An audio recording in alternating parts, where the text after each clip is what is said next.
Programang ito ay rated SPG, striktong patnubay at gabay ng magulang ang kailangan. Kinaumagahan ay lumakad na si Lena para isagawa ang plano niyang paghiganti.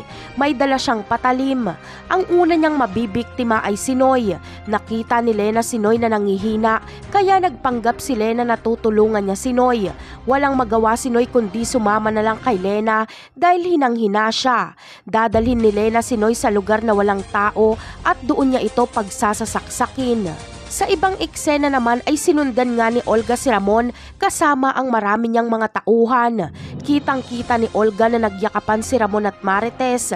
Nag-aabang lang si Olga ng tamang tiyempo para patayin si Marites. Hihintayin niya ang paghihiwalay ni Ramon at Marites. Samantala, nangyari na nga ang hinihintay ni Olga na maghiwalay si Ramon at Marites. Pauwi na si Marites, kaya dito na sumugod ang mga tauhan ni Olga para tapusin si Marites. Mabuti na lang ay hindi pa nakakalayo si Ramon, kaya narinig niya ang sigaw ni Marites.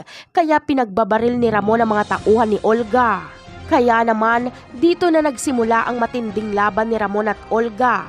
Mag-isa lang si Ramon laban kay Olga at sa napakarami nitong tauhan.